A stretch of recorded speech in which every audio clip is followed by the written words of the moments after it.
Alright, welcome back. This is the last episode here for the Mega Man 11 Any% tutorial series. We'll be heading straight to Gear Fortress 4 for our last confrontation. It's a shame you can't practice the stage in Time Attack. The stage itself doesn't have much to it, but there are certainly a couple of tricky spots. Since you don't need impact throughout the fight, we're just trying to make the most of our ammo.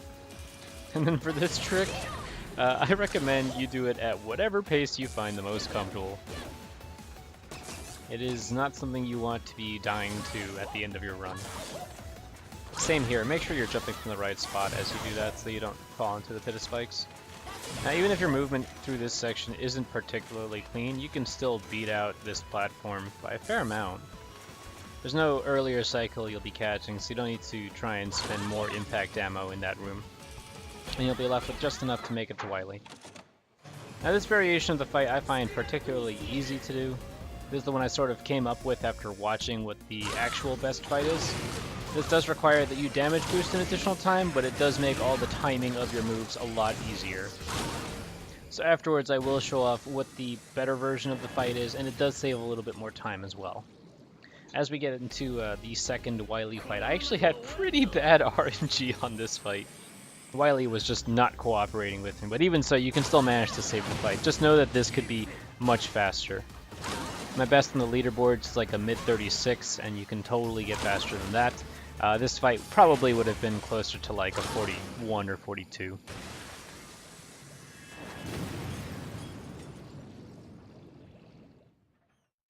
So when it comes to the stage itself, again, the very beginning, not too difficult. Just make sure you switch over to impact. I like to slide in once and then do 3 impacts to get across this room. However, once you get to the next room, the most important thing I absolutely have to stress is that you get on rush pretty much as quickly as possible. Your effort is to cover horizontal distance over vertical, because in the time it takes rush to get up there, you're probably going to brush against the ceiling a little bit. So a single slide, a decent height of a jump, but get on rush as soon as possible so that you start riding out forward, and then turn on your speed gear. Again at full speed. Slide, jump, rush, speed gear, and then jump. It's not hard to do, just make sure you practice it. The only real risk you're taking is how close you cut it. Near the top of the shaft with this set of gears here, this stack of gears, is when I jump onto rush. It'll be about 2 slides on this top platform before you get to the ledge, but make sure that you're jumping as close to the ledge as you can so that you can make it over this gap with 2 power impacts. And then the rest of this section is literally what you see is what you get. Rush coils tend to be easier than rush jet, but at this point you should be very comfortable using rush jet. If you use rush coils, you'll probably end up having to use a speed gear here at this section to make sure you beat out that platform. Health and ammo pickups are on the left. You might need health if you took a couple bumps. You really want to be at full health on this fight, and there's no reason why you should have taken damage. Now, when it comes to Wily, his weakness is acid barrier. At the beginning of the fight, you used to use impact, but impact was really finicky. So thank God we can just use blast. Just jump and use a powered blast as soon as possible. Then as you switch to acid, you'll want to time your damage boost, not exactly immediately, but you still want to be in iframes as you jump and put up an acid barrier so that you don't lose the barrier after you deal damage to him. Shoot down his gears and then jump. Position yourself so that your barrier actually hits him through his window. Once his iframes wear out, jump and do another acid barrier, and that'll immediately end the fight. Phase 1, again at full speed. Power blast as the fight starts, take damage, jump, acid barrier, shoot down his gear, jump through his window, and then another acid barrier. Now, unfortunately, Phase 2 is random to a painful degree. Consistently finishing the next fight requires that you put yourself in a position to be able to react to whatever his movements are. But the start of the fight should be the same every time. The moment the fight begins, swap over to blast and have power gear enabled, fire a blast in his face, then swap back over to acid barrier. You'll want to enter iframes before you use an acid barrier so that you can make sure that it'll actually hit him.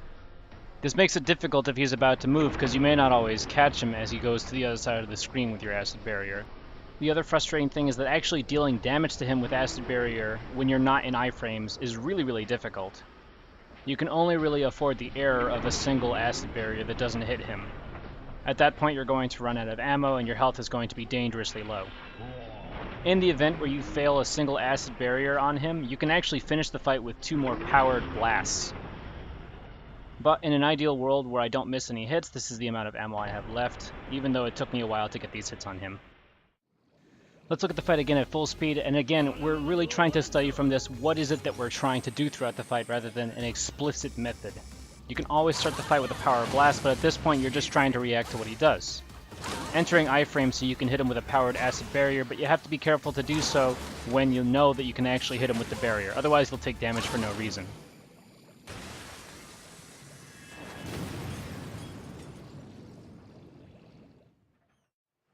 So now this footage is instead going to highlight a different way to do the first phase of the fight. The first method that I demonstrated sacrifices health and ammo for ease of execution.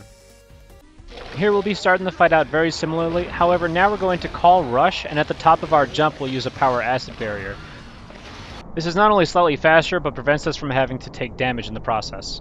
We also save a little bit of time, because after shooting his gear down with acid shots, we jump and do some more rapid buster acid shots.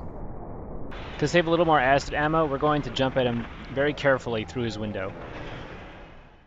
Once more from the beginning, the slightly more challenging, but slightly faster, and slightly more conservative fight. Begin the fight the same way with a powered blast, then rush coil, acid barrier, rapid fire spray, and then jump through the window.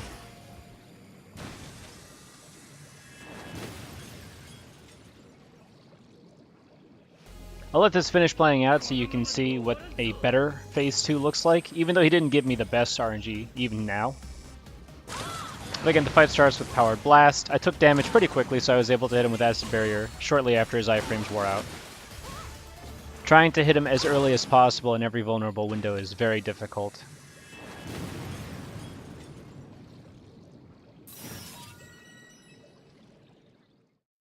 And that'll wrap it up for this guide series. Thank you so much for watching if you watched from start to finish, or even if you chose a specific episode that you were struggling with to watch in isolation.